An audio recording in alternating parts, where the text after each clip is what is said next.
사랑과 은혜가 한량없이 많으신 나의 주 하나님 아버지, 은혜와 사랑을 감사합니다. 오늘 또 우리를 사랑하셔서 말씀을 사목케 하시고 먼저 주의 전전에 나와 주께 경배하며 말씀을 바랄 수 있는 믿음을 주신 것을 감사합니다. 오늘 우리의 심령의 문이 활짝 열려지게 하시고 우리로부터 내린 신령한 당신의 음성을 듣기를 갈망하며 이제 주어진 말씀을 하나님의 말씀으로 아멘하여 삶에 적응하기에 부족함이 없는 종들 되어지게 하여 주시옵소서. 아멘. 예수님의 이름으로 기도하옵나이다. 아멘. 네, 오늘 또 계속해서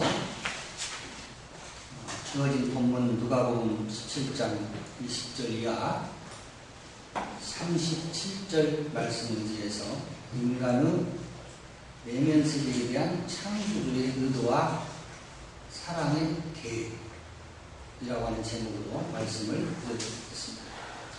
지난 시간에 먹고 마시고 장가들고 시집가고 에 대해서 말씀을 드렸습니다. 먹고 마시는 것에 있어서 이제 물질 세계의 것을 먹고 마시고 또 정신 세계의 것을 먹고 마시는데 물질 세계에서 먹고 마시는 것도 매우 중요합니다. 말할 필요도 없지만 이건 먹고 육이 살고 안 먹으면 죽습니다. 그래서 제가 하나님 앞에 불평을 한번 한 적이 있어요. 왜냐하면 밥을 먹고 나서 한 5시간, 6시간만 지나도 배가 고파요. 예를 들어서 한 12시간 안 먹었다 그러면 후두둑 떨려요.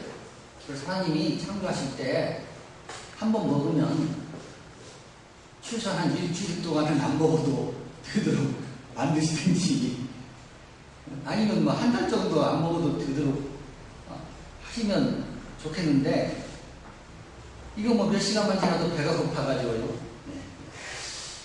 그런데 이 정신세계의 것은 바로 영이 먹는 거죠. 그래서 물질 세계의 것은 육신의 양식은 안 먹으면 배가 고프고 후두둑 떨리는데 정신 세계의 것은 안 먹어도 배고프기도 그러고 감각도 없는 경우가 있다라고 합니다. 그래서 물질 세계의 것은 예를 들어서 100세를 산다고 하더라도 이 세상에서 육이 살아있는 동안만 먹을 수 있는 것이고 또 정신세계의 것은 이제 영원한 거죠. 그래서 물질세계의 것은 이게 살아있는 동안에 먹어도 배고프고 먹어도 배고프고 끝이 없이 먹어야 돼요. 그리고 먹은 것이 소멸돼요. 그런데 정신세계의 것은 말입니다. 먹어서 소멸되는 게 아니에요. 먹여서 계속 쌓이는 겁니다. 이제 마시는 것도 마찬가지고, 그래서 구체적으로 이제 말씀을 지난 시간에 드렸기 때문에 여기까지만 말씀드리고, 장가들고 시집가고, 이 장가드는 것은 바로 가르치는 것을 말하고 시집가는 것은 배우는 것을 말한다. 그런데 이 가르치고 배우는 것도 물질 세계의 지식을 가르치고 배우고 또 정신세계의 지식도 가르치고 배우는 건데 이것도 둘 다 중요해요. 그런데 물질세계의 지식은 유한한 것이고 정신세계의 지식은 영원한 것이다. 그래서 장가들고 시집가는 문제를 이제 두 가지 측면에서 봐야 되는데 하나는 배우고 가르치는 측면에서 장가들고 시집가는 것으로 봐야 되고 하나는 결혼하는 것으로 봐야 되는데, 이 결혼도 물질세계의 결혼이 있고 정신세계의 결혼이 있지요. 근데 이 물질세계의 결혼도 중요하지요. 왜 중요하냐면 어떤 남편을 만나냐에 따라서 운명이 좌우된다고 말입니다. 그러나 이것은 유한한 것이고, 이 결혼은 그림자적 결혼이에요. 그러나 정신세계의 결혼은 예수 신랑과 결혼한다. 자, 예수 신랑은 지도자를 말하는 거죠. 그래서 지도자를 잘 만나면 우리는 행복할 수 있다. 남편 하나 잘 만나면 일생이 행복한 것처럼, 그래서 이제 저는 그렇게 말하죠. 남자고 여자고 늦게 30대에 결혼을 하더라도 배우자를 고를 수 있는 눈이 안 열린다, 저는 그렇게 봐요. 결혼한 후에서 열리는 거거든요. 그러면 이미 그때는 늦어버리는 거죠. 뭘 말씀드리냐면, 우리는 비록 이제 육신의 삶에서 부부간에 어떻게 하다 보니까 잘못 만날 수도 있고 불행할 수도 있지만, 예수 신랑 하나 만나면 이 행복은 영원해진다. 예. 그래서 이 장가들고 시집가는 문제에 있어서 우리는 예수 신랑, 남편, 지도자 잘 만날 수 있기를 바랍니다. 그러면 오늘은 홍수에 대해서 말씀드리고, 또 노숙 때와 같이 먹고 마시고 사고 팔고 심고 집 짓는 것에 대해서 말씀을 드리도록 그렇게 하겠습니다. 본문 27절에서 노아가 방주에 들어가는 날까지 사람들이 먹고 마시고 장가들고 시집가더니 홍수가 나서 저희를 다 멸하였느니라 그랬습니다. 노아의 때에 홍수, 물 심판을 받았는데, 그 물 심판을 받은 이유가 먹고 마시고 장가들고 시집갔기 때문에 바로 물 심판을 받아서 다 망했다, 이렇게 되어져 있습니다. 자, 그러면 이 세상에 망하지 않은 사람이 없죠. 먹고 마시지 않는 사람은 한 사람도 없어요. 또 물질세계에서 장가들고 시집가도 이런 문제도 마찬가지예요. 그래서 물질세계로 보면 이것이 바로 부정이다. 당시에 땅의 죄악이 관영했는데, 그 죄악이 어디서 왔냐면 먹고 마시고 장가들고 시집간 것이, 그것이 죄악이다. 그래서 망했다, 이렇게 보는 내용이 일반적으로. 그런데 정신세계로 보면 이것이 긍정이죠. 오늘 저와 여러분이 내 안에서 정말로 마음껏 먹고 마시고 장가들고 시집감으로 인해서 망해야 할 것들이 망해야 된다고 말입니다. 그래서 이론적으로 말하는 것이 아니라 오늘 저와 여러분은 정말로 이 시간 마음껏 먹고 마시고 장가들고 시집감으로 인해서 망하는 역사가 있기를 바랍니다. 자, 그러면 이제 본문 27절 하반절에서 홍수가 나서 그랬습니다.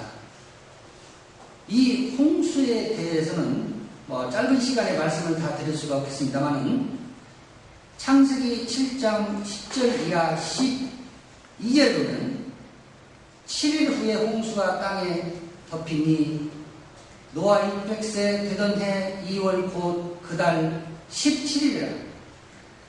그날에 큰 기쁨의 샘들이 터지며 하늘의 창들이 열려 40쥐알의 피가 땅에 쏟아졌더라. 이렇게 말씀을 기록하고 있는데, 이 말씀을 하나를 다 말씀드릴 수는 없고요. 홍수에 대해서 의미를 보니까 신약에서는 범람, 또 구약에서는 흐름, 이런 뜻이 있어요. 그러면 범람은 물이 넘쳐서 범람하는 걸 말하고, 흐름도 그 넘쳐서 범람한 물이 흐르는 것을 말한다. 그러니까 홍수는 물이 범람해서 흐르는 것을 말하고 있는데, 역사적인 사건으로는 실제로 노아 홍수 때 물이 범람해서 흘렀겠죠. 그러나 오늘 신약에 와서는 내 심령에서 물이 이제 범람해야 되고 물이 흐려야 되는데, 창세기 7장 22절에 보니까 육지에 있어 호로 생물의 기식을 호흡하는 것은 다 죽었더라 그랬습니다. 이건 뭐냐면 세례, 침례를 말합니다. 자라는데 육체의 죽음을 말하는 것이 아니라, 즉 물질 세계의 죽음을 말하는 것이 아니라 정신 세계에서 빗나가는 나의 사고들이 홍수가 나서 물인 하나님의 교훈 진리의 말씀이 범람하고 흐를 때에 죽는다고 하는 그런 의미를 담고 있습니다. 그러면서 샘들이 그랬어요. 이 샘은 보니까 우물, 또 방죽은 이제 작은 저수지죠. 그런데 이 우물 방죽이라고 하는 것을 제가 보기에는 이제 만족의 근원 이렇게 봅니다. 그것은 샘에서 물이 솟는데 그 물이 기쁨의 근원이고 행복의 근원이다, 그런 말이에요. 그래서 샘에서 물이 나올 때 그 물이 나에게 생명을 가져다 주는 것뿐만 아니라 나에게 기쁨을 주고, 이 물맛을 한번 취하면 다른 것은 맛이 없지요. 예를 들어서 뭐 소설이나 잡지나 이런 책을 보다가 예수 믿고 이제 기독교 서적을 보고, 또 기독교 서적을 보다가 성경을 보고, 또 성경을 보다가 원어를 보고, 그러면 이제 옛날에는 그렇게 좋았던 소설의 잡지가 지금은 눈에 안 들어오더라고 말입니다. 이게. 그래서 한번 읽어보려고 애를 써도 읽어지지를 않아요. 그래서 요즘은 물도 마시셔야 돼요. 물 맛을 알게 되면 바로 기쁨이 우리에게 넘치게 되고, 또 샘들이 터지며 그랬어요. 이 터진다고 하는 것은 갈기갈기 찢다, 그런 의미가 있어요.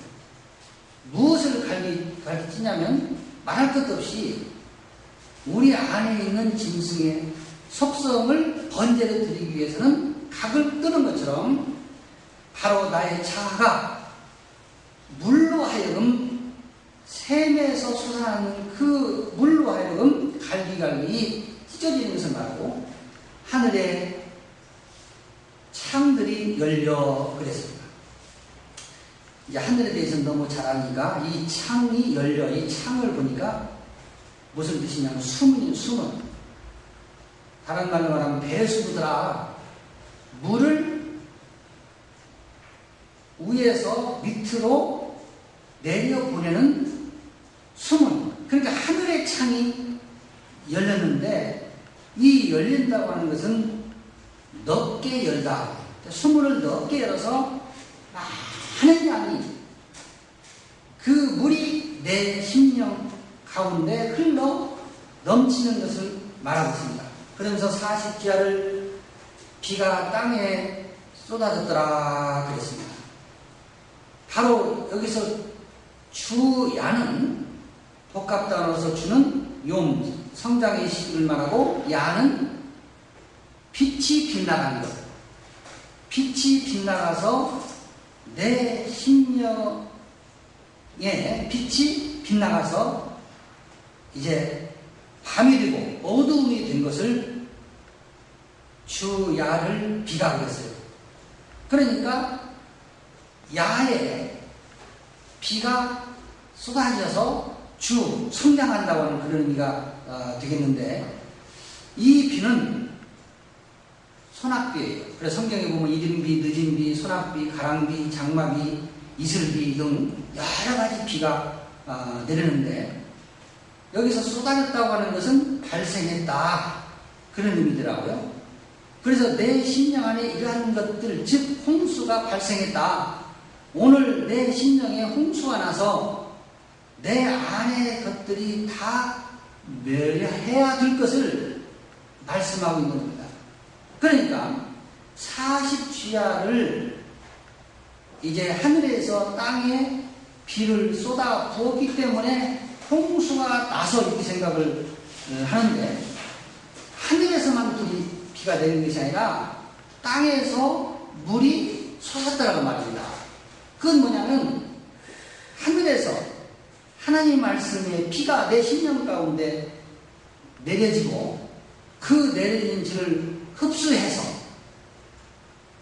이제 가득 차니까 이게 범람해서 밖으로 흘러가더라. 그럴 때 세례, 침례, 즉 나의 자아가 죽는데, 우리 기독교는 나 혼자만 믿고 나 혼자만 구원받고 나 혼자만 천국 가는 것이 아니라 바로 이 물을 받았으면 흘려보내야 한다고 하는 그런 의미가 있고, 또 물에 빠져 죽여야 된다고 하는 그런 의미를 오늘 본문에서 말씀하고 있습니다.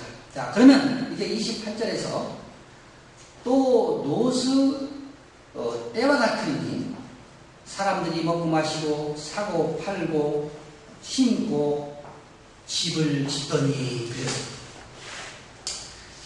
그래서 여기서 또 노수 때와 같이, 이 또라고 하는 의미는 노아의 때처럼 그런 의미죠. 노아의 때처럼. 자, 그런데 이 롯은 아브라함의 조카로서 족장의 한 사람인데, 이 롯 때에 소돔 고모라 성이 망하게 되죠. 거기에 대한 것은 창세기 19장 24절 이하 29절에 대한 말씀인데, 생각해보고 다음 시간에 여기에 부합되는 말씀이 나오니까 말씀을 드리도록 하겠습니다. 자, 그러면 이 롯은 아브라함의 조카로서 족장의 한 사람인데, 사전에 보니까, 근데 이 롯은 어떤 의미가 있냐면 바로 비밀이라고 하는 의미가 있더라. 그래서 이 비밀은 반드시 언젠가는 공개되고 벗겨져야 되는 겁니다. 이 비밀은. 비밀이 계속 비밀로 있으면 안 되는 거죠. 비밀이 벗겨져야 되는데, 이제 이사야 25장 7절을 보니까 또 이 산에서 모든 민족의 그 가리워진 면각과 열방의 그 덮인 휘장을 제하시며 그렇게 말씀하셨습니다. 그러니까 가리워진 면박과 열방의 그 덮인 휘장을 제했다. 휘장을 없애버렸다. 이것이 비밀이 벗겨지는 것을 말씀하고 있는데, 그 가려워진 것을 보니까 바로 휘장, 덮개 이런 의미가 있어요. 그러니까 휘장으로 가리고 덮개로 가렸다. 그러니까 휘장으로 덮개로 가려워진 그 속은 비밀이더라고 말이거든요. 그래서 그 휘장이 갈라지고 덮개가 벗겨져야 할 것을 말씀하고 있는 거죠. 그러면서 그 가려진 면박과 그랬어요. 이 면박은 바로 여러 가지 의미가 있지만 얼굴이죠. 얼굴. 그래서 그 가려진 휘장, 덮개가 벗겨질 때 이제 하나님의 얼굴을 대면할 수 있는 거죠. 그 전에는 안 됩니다. 그래서 우리가 알려줄 것은 죄인은 예수를 만나고 예수 만나서 의인 되어야 하나님을 만나는 겁니다. 죄인은 하나님을 못 만나죠. 그래서 마태복음 5장 8절에서 마음이 청결한 자는 복이 있나니 하나님을 볼 것이요 그러거든요. 그러니까 마음이 청결하다는 것은 바로 십자가의 죽음을 말하는 거죠.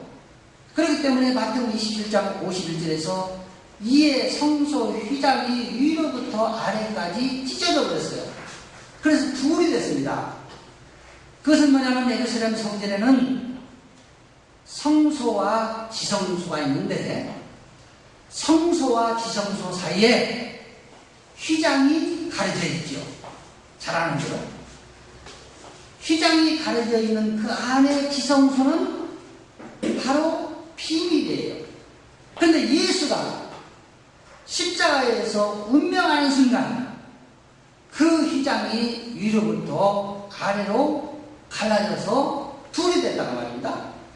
그러니까 이제 성소와 지성소 사이에 가로막혔던 휘장, 덮개가 찢어져서 둘이 됐습니다. 이제는 둘이 아니고 성소와 지성소는 바로 하나더라. 그러면 지성소 안에는 뭐 아론의 쌍난 지팡이와 만나와 또 법궤 이런 것들이 있는데 바로 이 지성소 안에는 대제사장이 1년에 한 번 열흘 동안만 들어갑니다. 그런데 죄가 있는 대제사장이 들어가면 죽게 되는 거예요. 그러니까 하나님을 만나면 죽게 되는 거죠. 지성소 안에 들어가면. 자, 그런데 죽은 사람을 꺼내려면 사람이 들어가면 또 죽게 되는 거죠. 그러니까 대제사장의 발목에 끈을 매서 들여보내는 거예요. 죄가 없는 제사장이 들어가면 10일 동안 거기서 하나님께 제사 드리고 무사히 나오지만 죄가 있는 제사장이 들어가면 죽어버리는 거예요. 그래서 그 끈으로 죽은 대제사장의 시체를 끌어내는 거죠. 바로 이렇게 휘장이 위로부터 아래까지 찢어져 둘이 되었다고 하는 것은 예수가 십자가에서 운명하는 순간 성소와 지성소는 비밀이 벗겨져서 지성소 안에서의 삶을 살게 되는 거죠. 이것은 무엇을 말하고 있냐면 내가 죽기 전에는 성소와 지성소는 지금 휘장으로 비밀로 가려져 있는데 내가 죽은 후에는 바로 하나가 돼서 지성소 안이 이제 비밀이었는데 그 비밀이 벗겨진 것이다. 그래서 제가 정리해 놓은 것을 보면 세상에서 전도를 통해서 교회 안으로 들어오고 교회에서 말씀으로 거듭나고 거듭난 후에 구원, 생명을 얻고 생명을 얻었다고 하는 것은 바로 지성소의 삶을 말하고 있는 겁니다. 그러니까 이제 거듭나지 아니한 생명, 죽었다가 다시 살지 아니한 생명은 지성소의 삶을 살 수가 없어요. 휘장이 가려져 있어요. 개인에게. 그러나 내가 죽었다고 하면 이제 휘장이 둘로 갈라져서 지성소의 삶을 사는데 이것은 의인의 삶이요. 바로 하나님과 나와 함께하는 삶입니다. 자, 그러면서 노스 때와 같으리니 그랬어요. 그러니까 논만큼 성장해야 망하는 역사, 논만큼 성장해야 죽는 역사를 통해서 비밀이 벗겨지는데 논만큼 성장하려면 말씀드린 대로 비밀이 벗겨져요. 하나님의 말씀은 비밀로 감추어진 것인데 휘장으로 가린 것처럼 덮개로 가린 것처럼 가려진 건데 바로 이 비밀이 벗겨야 돼요. 그러면 이 비밀이 벗겨지려면 자기의 것이 없어야 됩니다. 내 것이 있는 한 이 비밀이 절대로 어떤 경우도 벗겨질 수가 없어요. 우리 학생 중에 강사님이 자기는 다 버렸다 그렇게 말해요. 근데 몇 마디 대화해보면 안 버리거든요. 그래서 내가 강의하면서 다 버렸다고 하는데 버린 것이 아니라 버렸다고 착각하는 거지 안 버린 거거든요. 그러니까 버리는 것이 쉬운 게 아니거든요. 그게. 그래서 골로새서 1장 26절에 보니까 이 비밀은 만세와 만대로부터 오므로 감추셨던 것인데 이제는 그의 성도들에게 나타났고 그랬습니다. 하나님의 말씀은 비밀인데 만세와 만대로부터 오므로 이것은 감춰졌던 거다.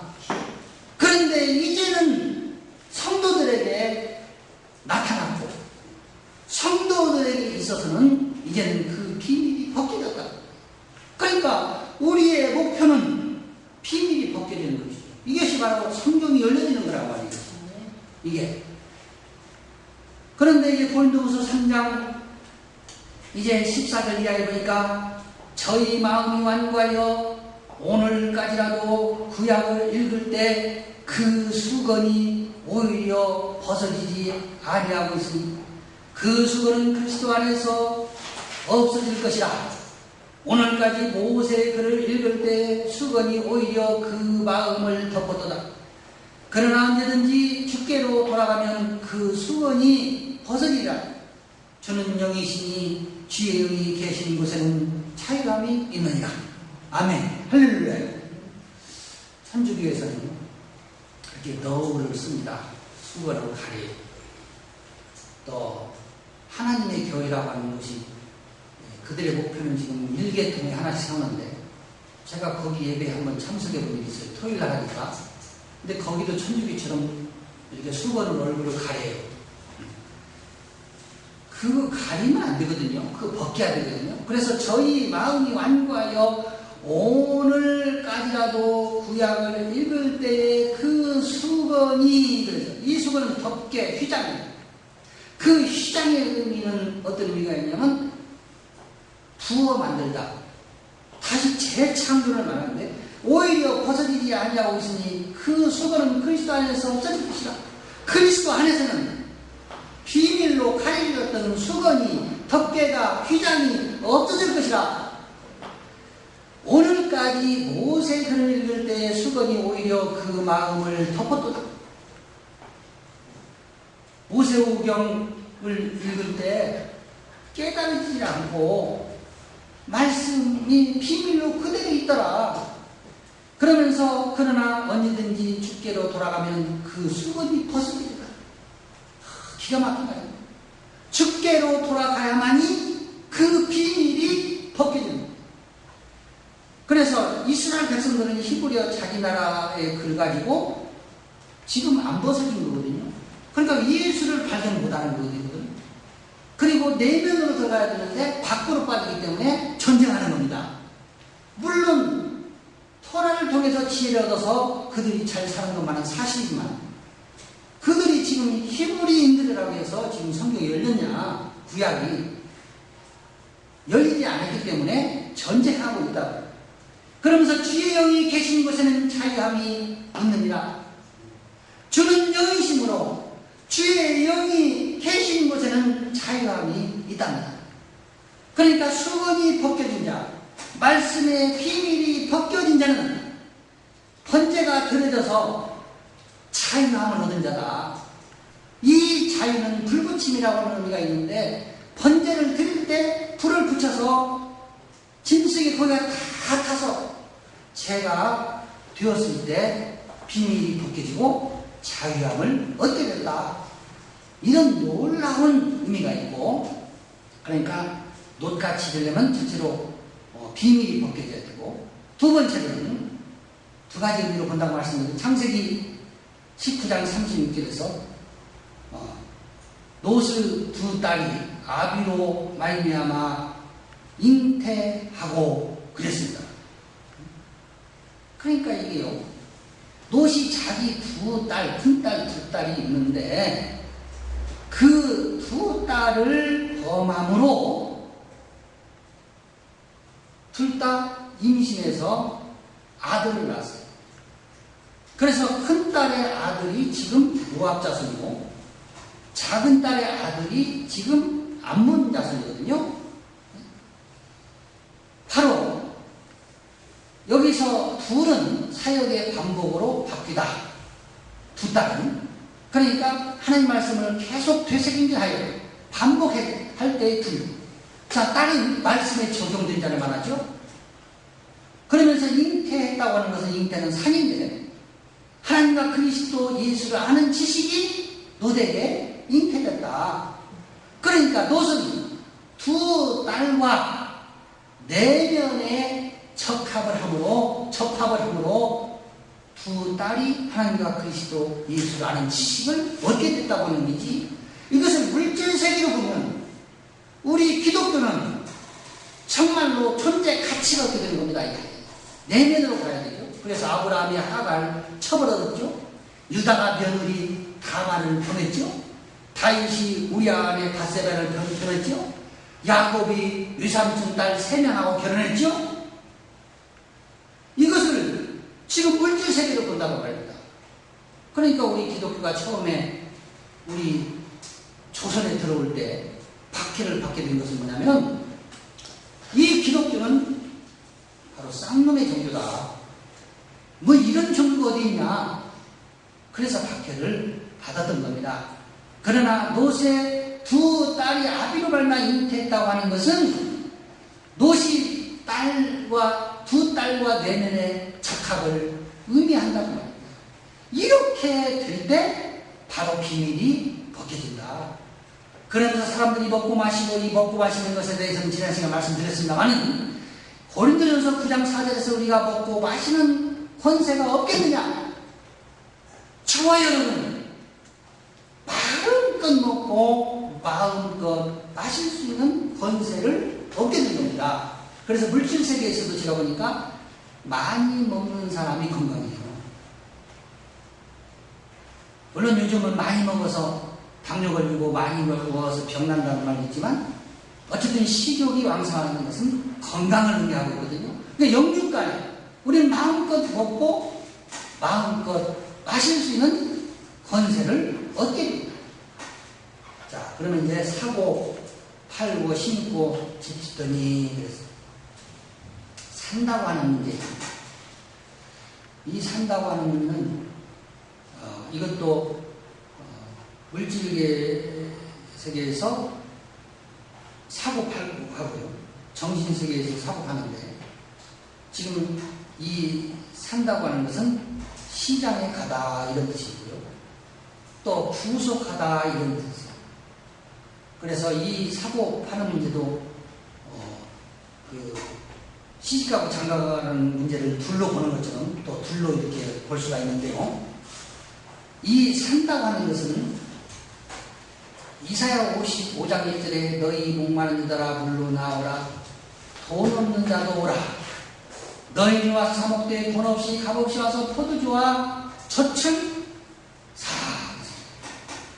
그러니까 너희 목마른 자들아 물로 나오라, 와서 돈 없이 값없이 포도주와 젖을 사라. 목마름을 인식하는 자만이 물로 나오고 와서 포도주와 젖을 사게 되는 거지. 그러면서 신명기 2장 6절에서는 너희는 돈으로 그들에게 양식을 사서 먹으며 돈으로 그들에게 물을 사서 마시라고 했어요. 돈으로 떡인 복음을 사서 먹고 돈으로 물을 사서 마시라고 했단 말입니다. 그러니까 지금 이 사고 파는 것은 떡을 사고 물을 사는 것을 말하고 있는 거죠. 그래서 이 돈도 물질 세계의 돈이 있고 정신 세계의 돈이 있죠. 물질 세계의 돈은 성경에 기록되지 않은 돈입니다. 주머니에 있는 돈으로 보면 안 됩니다. 예, 정신세계의 돈만 성경에서 기록하고 있는데, 이 돈의 의미는 창백하게 되다, 갈망하다, 열망하다. 그러니까 돈 없이 가없이 포도주와 젖을 사라. 돈으로 그들에게서 물을 사서 마시라. 돈으로 그들에게 양식을 사서 먹어라. 이 돈은 갈망, 열망을 말한다는 겁니다. 그러니까 물질의 돈을 없이 돈 안 주고 사서 먹어라 그런 의미가 아니고, 그것은 성경에 기록되어 있는 게 아니고 하나님의 말씀을, 물을, 떡을, 복음을 갈망하고 열망할 때 창백하게 된다고 해요. 이 창백하게 된다고 하는 것을 제가 우리말 사전에서 보니까요, 푸른기가 있고 햇숙해진 얼굴을 그려요. 푸른기가 있고 햇숙해진 얼굴. 우리말 사전에서 이 창백이라는 단어는 우리말 사전에서 국어 사전에서 하나밖에 없는데, 바로 하나님 말씀을 갈망하고 열망할 때 바로 내 얼굴이 진액이 다 빠져서, 내 것이 다 빠져서 햇수에 덮지 않는다, 이렇게 보거든요. 그러므로 우리는 사야 되는 겁니다.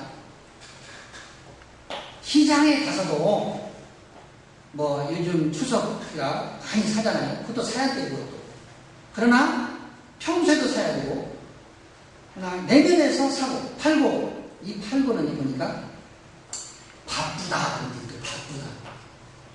그 다음에 팔릴 것은 무엇이든지 다 팔아버린다 이런 뜻이에요.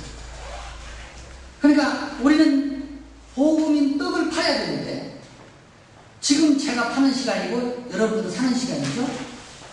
근데 이 일에 바쁜 거죠. 바빠. 그래서 우리 강사님이 강의, 어떤 사람은 50분 강의를 줘도 시간이 남아가지고 앞뒤로 다 자르는데 80분이 이제 시간이 모자라가지고, 저도 마찬가지입니다만 시간 가는 줄 모르니까 5분 전에 종을 치는 거예요. 5분 전에 시간 가는 줄 모르니까 막 바쁜, 마음이 바쁜, 팔고. 그래서 이 파는 것은 마태복음 14장 15절에서 무리를 보내어 마을에 들어가 먹을 것을 사 먹게 하소서. 이거 사고 파는 걸 말하죠. 또 마태복음 10장 4절에서는 가나안인 시몬과 및 가룟유다 곧 예수를 판자라 그랬거든요. 예수를 팔았다고 하는 것은 물질계로 보면 이런 변망이 어디 있습니까? 하는 데다가 아주 못되고도 못되고 3년 동안 따라다니는, 그래서 회계를 맡았기 때문에 돈 좋아서 팔았다.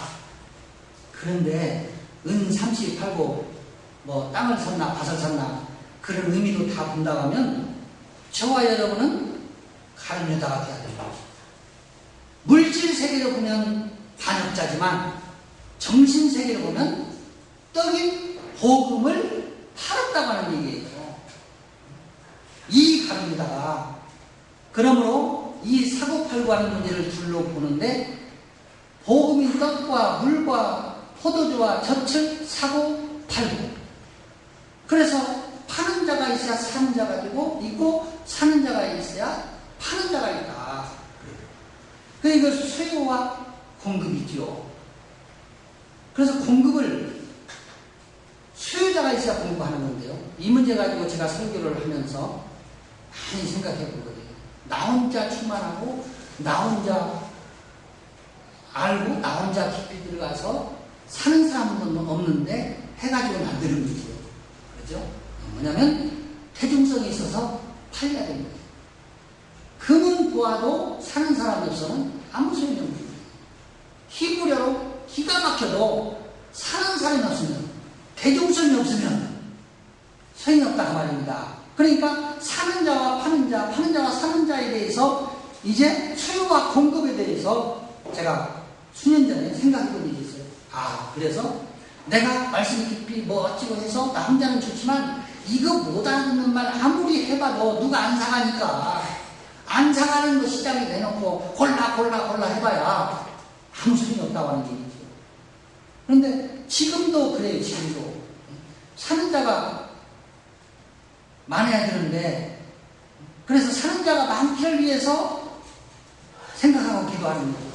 그러면서 마태복음 13장 44절에서 천국은 마치 밭에 감춘 보화가 되니 사람들이 이를 발견한 후 숨겨두고 기뻐하여 돌아가서 자기의 소유를 다 팔아 그 밭을 샀느니라 그랬습니다. 밭에 보화가 감춰져 있는 것을 발견한 거지. 그러니까 그 보화를 생각하니까 엄청 기뻐요. 누가 그 보화를 사갈까봐 돌아가서 자기에 있는 것을 다 팔아가지고 그 밭의 보화를 샀다. 그러니까 무엇을 사냐면 바로 말씀인 떡을 사고 팔고를 말하고 밭에 감춘 보화는 예수. 내 안에 발견하기 전에도 계시죠. 그 예수를 보면 기쁘니까 나의 자아, 내 속에 있는 것들을 다 팔아서 그 밭을 샀다. 그러니까 기름진 밭, 옥토를 사겠다. 그러므로 로마서 7장 14절에서 우리가 율법은 신령한 줄 알거니와 나는 육신에 속하여 죄 아래 팔렸다.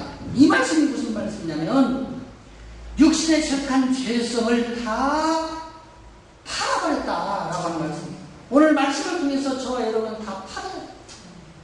있는 것 다 팔아야 돼요. 그래서 이 파는 일에 바쁜 거죠. 장사꾼들이 왜 바쁩니까? 팔기 위해서. 그런데 사는 일에도 바쁘고 파는 일에도 바빠야 된다. 그래서 팔고 사는 문제를 복음인 떡을 팔고 사는 문제, 또 하나는 내 속에 있는 것을 사는 게 아니고 파는 문제, 이렇게 두 가지를 본다 그런 겁니다. 그 다음에 심고 그랬어요. 자, 심는다고 하는 것은 땅 속에 고착시키다 이렇게 땅 속에. 땅은 내 심령의 땅인데 이 땅 속에 심어요. 고착시켜요. 심는 것도 물질 세계에 심는 것, 정신세계에 심는 것. 다 중요하죠. 그런데 복음의 씨, 말씀의 씨를 내 심령의 땅을 갈고 심어서 그 말씀을 내 안에 고착시키는 것을 심고 그랬어요.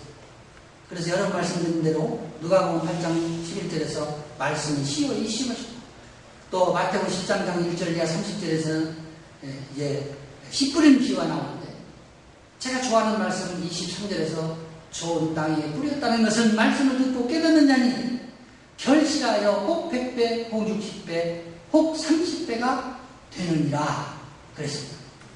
말씀을 듣고 깨닫는 자만 아름다운 삶의 열매를 맺을 수 있는데 이 씨는 어디다 뿌리냐면 밭에 뿌리는데 이 씨는 아버지 뜻이죠.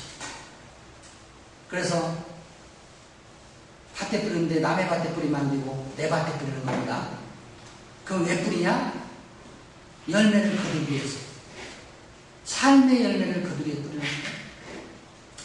갈라디아서 6장 6절에 보니까 가르침을 받는 자는 말씀을 가르치는 자와 모든 좋은 것을 함께하라 그랬어요.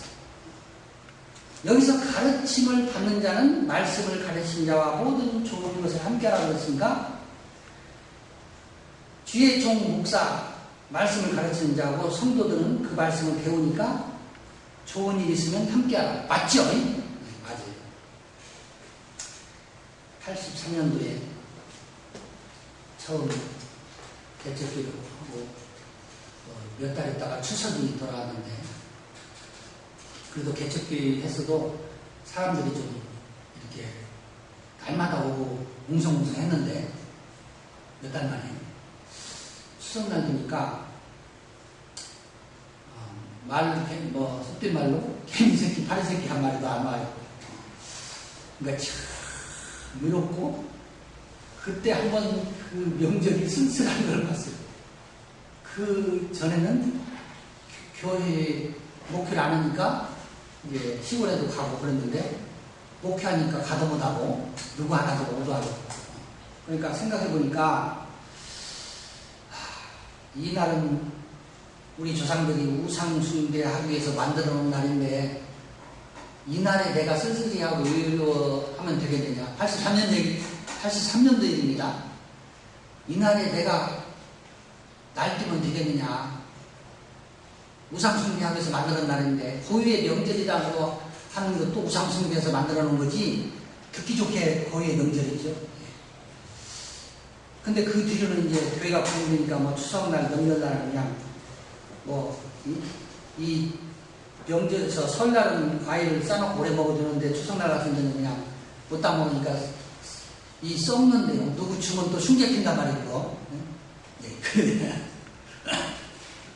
어쨌든 이 가르친다고 하는 것은 귀에 들린다.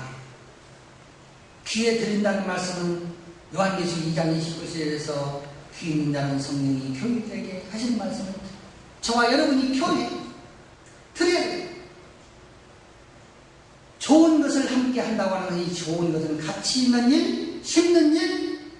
왜 심는 일이 좋은 일이냐면 추수하는 기쁨이 있기 때문에. 함께 한다고 하는 의미는 나눈다고 하는 의미예요. 같이 있는 것이 좋으니까 같이. 둘이 가치가 아니라 같이요. 같이 있는 것이 좋은 것이기 때문에 서로 나눠야 돼요. 그러니까 하나님의 말씀은 서로 나눠야 되는 거죠. 이것은 혼자만 가지고 있어서는 안 된다. 그래서 고린도전서 3장 7, 8절에서 그런 즉 심는 이나 물르는 이는 아무것도 아닌데 오직 자라게 하시는 이는 하나님뿐이니 심는 이와 물르는 이가 일반이나 각각 자기의 일하는 대로 자기의 상을 받으리라. 여기서 심는 이는 신조를 주입시키다. 심는 이는요. 그러니까 전도, 하나님 말씀을 주입시키라는 말이고, 물 주는 것은 마실 것을 공급하는데 설교자를 말하는 거죠.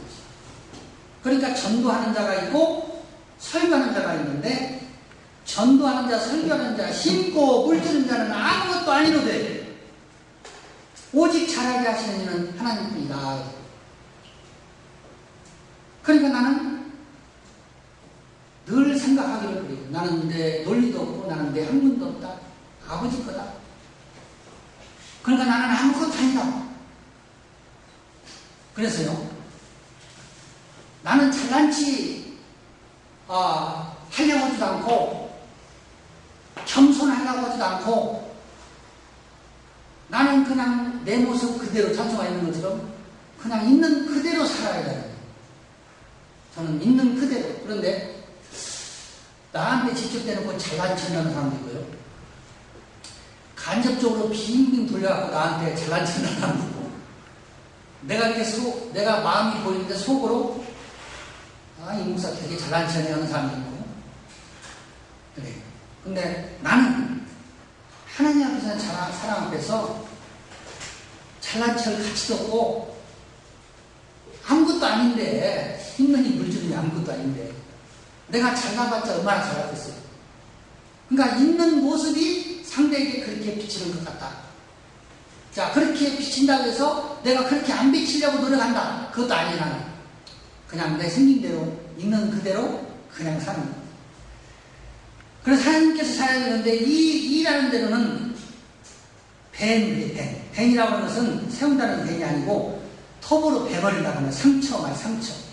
상은 보상을 말해요. 이 상처에 대해서는 이사야 6장 13절 하반절에 밤나무 상수리 나무가 배임을 당하여도 그 그루터기는 남아있는 것 같이 거룩한 씨가 이 땅에 그 그루터기라.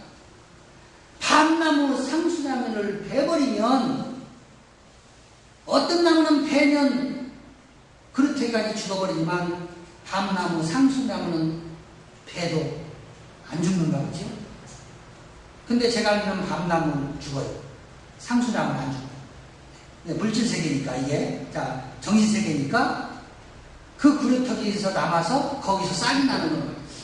이 일하는 것은 배는 그 상처를 말하고, 또 제가 여러 차례 말씀드린 것은 노마인서 11장 23절 4절에서 돌감나무, 참감나무 말씀드렸죠.